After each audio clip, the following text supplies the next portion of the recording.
नमस्कार दोस्तों, स्वागत है आपका। दोस्तों, इस समय बहुत ही चर्चा का विषय बना हुआ है कि जो मौर्य थे उनकी उत्पत्ति कैसे हुई, वो किस जाति के थे।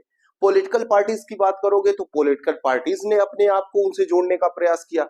हर पॉलिटिकल पार्टी, हर व्यक्ति, हर जाति अपने आप को महाराजा अशोक से जोड़ने की बात कर ही रही है। और हमारे कुछ ऐसे टीचर हैं, बहुत ही दिग्भ्रमित करने वाली बातें कर रहे हैं कि जैसे मौर्य बहुत ही निम्न कुल के थे, क्योंकि अशोक छोटी जाति से थे। शायद उन्होंने अपनी नॉलेज को या अपने इस ज्ञान को अच्छी बुक के माध्यम से परखा नहीं है। शायद वो इसलिए इस बात को कह रहे हैं। और मुझे उससे उम्मीद है कि अगली बार जब वो इन बातों को कहेंगे, इतिहास की बातों को स्पेशली जब कहेंगे जिसका कि समाज पर बहुत ही ज्यादा प्रभाव पड़ता है, तो जरा उसको एक पलड़े पर, एक तराजू पर तौल कर बोलेंगे, जिससे समाज को एक भ्रम ना हो जाए, एक गलत रास्ता ना मिल जाए, एक गलत सोच ना मिल जाए, जो कि समाज के हिसाब से अच्छा ना हो।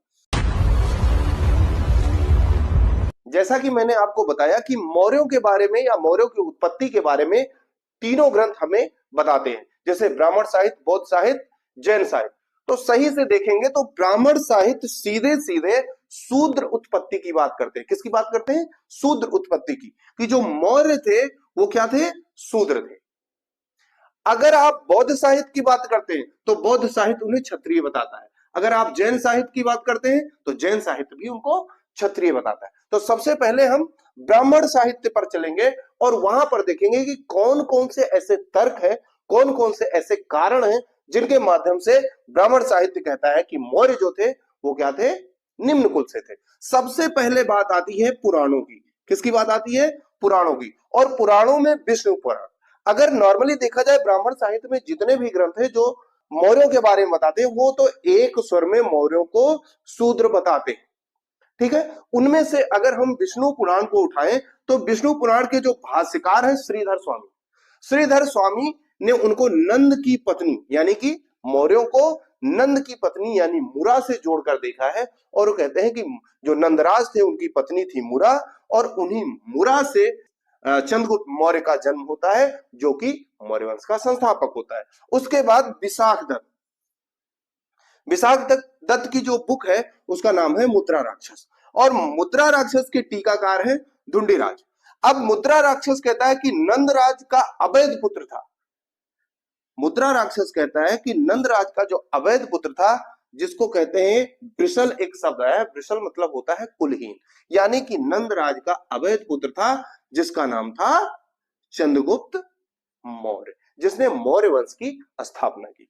उसके बाद इसके जो टीकाकार है ढूंढीराज, उन्होंने भी इसी से मिलता जुलता एक मत दिया है, जिसमें वो भी इनको क्या कहते हैं? वृषल कहते हैं, यानी कुलहीन कहते हैं, यानी एक निचली जाति या शूद्र जाति से। ठीक है। ढूंढीराज ने एक कहानी बनाई। उस कहानी के माध्यम से उन्होंने ये सिद्ध करने का प्रयास किया कि एक राजा थे जिनका नाम था सर्वार्थ सिद्धि, और उनकी दो पत्नियां थी, एक थी सुनंदा और एक थी मुरा। तो सुनंदा सुनंदा जो कि राजपूत खानदान से थी। किस खानदान से थी? राजपूत खानदान से। और जो मुरा थी उनकी पत्नी, किसकी? नंदराज की, वो किस जाति से उत्पन्न? किसी निम्न कुल से थी। इसी मुरा का जो लड़का था वो क्या था? चंद्रगुप्त मौर्य। इस तरीके से ये चंद्रगुप्त मौर्य को या मौर्यस को क्या बताते हैं? निचली जाति का। अब दो किताबों का उल्लेख यहां पर करना बहुत ही जरूरी है। एक सोमदेव की कथा सरित सागर और दूसरा क्षेमेंद्र की बृहत कथा मंजरी। इन दोनों बुक्स में क्या होता है? एक अलग ही कहानी, एक अलग ही प्लेटफॉर्म तैयार किया जाता है। अलग प्लेटफॉर्म क्या तैयार कर दिया इन्होंने? अपने तरीके से एक नई कहानी गढ़ दी। उस नई कहानी में इन्होंने लिखा कि जब महापद्मनंद के वंशज यानी अंतिम राजा धनानंद की मृत्यु हो जाती है, तो इंद्रदत्त एक व्यक्ति होता है जो कि योग जाल से, योग के द्वारा इसके शरीर में, इसकी आत्मा में प्रवेश कर जाता है। शरीर में प्रवेश करने के बाद इंद्रदत्त अपना नाम रख लेता है योगनंद, और योगनंद नाम से क्या हो जाता है? राजा बन जाता है। और राजा बनने के बाद उसने क्या किया? धनानंद की पत्नी से विवाह कर लिया, और योगनंद से एक बेटा उत्पन्न होता है जिसका नाम होता है हिरण्यगुप्त। लेकिन इससे पहले तो मुरा थी, उसका एक बेटा था जिसका नाम था चंद्रगुप्त। यानी चंद्रगुप्त मुरा और धनानंद से उत्पन्न। और इधर धनानंद की मृत्यु के बाद जब इंद्रदत्त उसके शरीर में प्रवेश कर जाता है, योगनंद कहलाता है, तो उसका एक पुत्र हुआ जिसका नाम था हिरण्यगुप्त। अब यहां पर समस्या आ जाती है। समस्या ये आती है कि जो योगनंद था, है ना, वो योगनंद अपने बेटे को राजा बनाना चाहता है, लेकिन जो पहला पुत्र था किसका, धनानंद का, ये मैं नहीं कह रहा हूं, ये कौन कह रहा है, सोमदेव का कथा सरित सागर और 6 महीने का बृहद कथा मंजरी। तो योगनंद अपने बेटे हिरण्यगुप्त को राजा बनाना चाहता है, और धनानंद का बेटा होता है चंद्रगुप्त, जो कि किससे उत्पन्न हुआ है, मुरा से। किससे उत्पन्न हुआ था, मुरा से उत्पन्न हुआ था। उसका मंत्री, किसका, नंद राजा का मंत्री सक्टार किसको बनाना चाहता है, चंद्रगुप्त को राजा बनाना चाहता है। अब यहां पर योगनंद और सक्टार के बीच में थोड़ी सी अनबन हो जाती है। तो योगनंद चाहता है कि राजा उसका बेटा कौन बने, हिरण्यगुप्त, और धनानंद का जो पुत्र था चंद्रगुप्त, उसको चाहता है सक्टार कि चंद्रगुप्त राजा बने।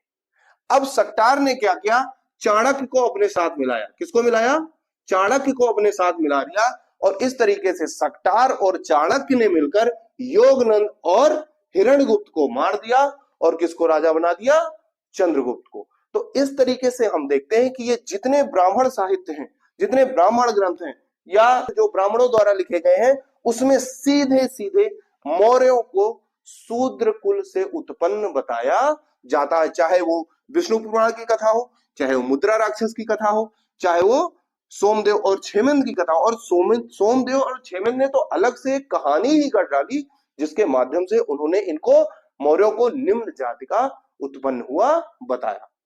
तो ये बात तो इन्होंने कह दी। अब इन सारी बातों को गलत कैसे साबित किया जा सकता है, अब मैं इसके बारे में बात करूंगा। अब हम अगर गौर से इन सारे तथ्यों पर नजर डालें, तो हमको ये लगता है कि जो ब्राह्मण साहित्य में मौर्यों की उत्पत्ति के बारे में, शूद्र उत्पत्ति के बारे में कहा गया है, वो उतना सही नहीं है। क्योंकि विष्णु पुराण की अगर बात करें, या उसके भाष्यकार श्रीधर स्वामी की बात करें, जिन्होंने ये कहा है कि नंद की पत्नी मुरा से चंद्रगुप्त मौर्य का जन्म होता है, इसलिए वो मौर्य कहलाता है ना। तो यहां पर ऐसा लगता है, अगर आप पाणिनीय ग्रंथों के हिसाब से, व्याकरण के हिसाब से देखेंगे, तो मुरा शब्द से मौर्य नहीं बन सकता, और इस मुरा से बनेगा मौर्य। क्या बनेगा, मौर्य बनेगा। अगर मौर्य लाना है तो मौर्य मूर धातु से बन सकता है, ना कि मुरा से। तो इस तरीके से इनका भाष्यकार श्रीधर स्वामी का जो ये तथ्य है, ये पूरी तरीके से गलत साबित हो जाता है। अगली बात, विशाखदत्त का मुद्रा राक्षस, जो इन्होंने वृषल की बात की है, कुलहीन की बात की है, तो स्पष्ट है कि कुलहीन होने का मतलब ये नहीं है कि कोई व्यक्ति शूद्र जाति या बहुत निचली जाति से हो। कुलहीन का मतलब ये भी हो सकता है कि वो राजकुल से ना हो, और अगर कोई व्यक्ति राजा के खानदान से संबंधित नहीं है, तो फिर उसको कुलहीन कहा जा सकता है। यानी एक सामान्य कुल से होने वाला भी कुलहीन कहलाया जा सकता है। और दूसरी बात, अगर वृषल शब्द की बात करें, किस शब्द की बात करें, वृषल शब्द की बात करें, तो इसी विशाखदत्त के मुद्रा राक्षस में एक जगह वृषल का मतलब ये आया है, यानी कि राजाओं में वृष, राजाओं में वृष, यानी कि राजाओं का राजा। तो यहां पर दो दो अर्थ होने के कारण आप स्पष्टतया ये नहीं कह सकते कि वृषल का मतलब ये होगा कि शूद्र कुल से उत्पन्न व्यक्ति। ठीक है, अब हम अगले सोर्स की बात करते हैं, जहां से ये सिद्ध हो रहा है कि ये जो मौर्य थे वो क्या थे, शूद्र थे। सोमदेव की और क्षेमेंद्र की कथा, तो ये चूंकि 800 साल बाद लिखे गए, यानी मौर्यों की उत्पत्ति के लगभग 700-800 साल बाद में लिखे गए ग्रंथ हैं, इससे स्पष्ट होता है कि इनकी जो प्रामाणिकता है ये उतनी बेहतर नहीं होगी जितना हम कह देते हैं या जितना लोग बता देते हैं। तो इन सारे तर्कों से ये तर्क क्या हो जाते हैं, खंडित हो जाते हैं। इसलिए हम पूरी तरीके से ये नहीं कह सकते कि मौर्यों की उत्पत्ति शूद्रों से हुई है। ठीक है, अब एक बात जो सबसे बड़ी बात है, चाणक्य जो कि बहुत बड़ा ब्राह्मण धर्म का पोषण करने वाले थे, तो ब्राह्मण धर्म का पोषण करने वाले जो कि वर्ण व्यवस्था का पोषण करने वाले रहे होंगे। तो जो व्यक्ति वर्ण व्यवस्था का पोषक होगा वो ब्राह्मण, क्षत्रिय, है ना, वैश्य, शूद्र, ये जो वर्ण व्यवस्था है इसका पोषण करने वाला होगा। तो अगर उसको मौका मिलता है कि किसी व्यक्ति को राजा बनाया जाए तो कहीं से भी किसी शूद्र को पकड़ के लाके राजा नहीं बनाएगा। वो उसी व्यक्ति को उचित समझेगा राजा बनाना जिसको वो क्षत्रिय समझता है। क्योंकि चाणक्य के अपने ग्रंथ, किस ग्रंथ में, जिसका नाम आप लोग जानते हैं, चाणक्य के अपने ग्रंथ में कहा गया है कि अगर कोई बहुत बलवान शूद्र हो उसको राजा नहीं बनाना चाहिए, बशर्ते अगर कोई थोड़ा सा कमजोर क्षत्रिय हो तो उसको बना देना चाहिए। यानी अगर कोई अक्षत्रिय राजा बन जाएगा तो इससे क्या होगा, समाज में उसकी बदनामी होगी। यानी यहां पर यह साबित करने का प्रयास कर रहा है कि जिसको राजा बनना चाहिए, यानी क्षत्रियों को राजा बनना चाहिए, तो क्षत्रिय ही राजा होना चाहिए। तो अगर चाणक्य अपने मुख से ही ये बात कह रहे हैं कि क्षत्रिय को ही राजा होना चाहिए, तो ये कहीं से भी प्रतीत नहीं होता कि चाणक्य किसी शूद्र को उठाकर लेकर जाएंगे और अपने कार्य को सिद्ध करने के लिए राजा बनाने का प्रयास करेंगे। तो इसलिए जो मौर्यों की शूद्र उत्पत्ति का सिद्धांत है ये पूरी तरीके से खारिज हो जाता है। और अगले वीडियो में हम इस बात पर चर्चा करेंगे कि बौद्ध साहित्य और जैन साहित्य जो कि मौर्यों के क्षत्रिय उत्पत्ति की बात करते हैं वो किस तरीके से एकदम सही है। ठीक है, तो मिलते हैं अगले वीडियो में, तब तक के लिए जय हिंद, जय भारत।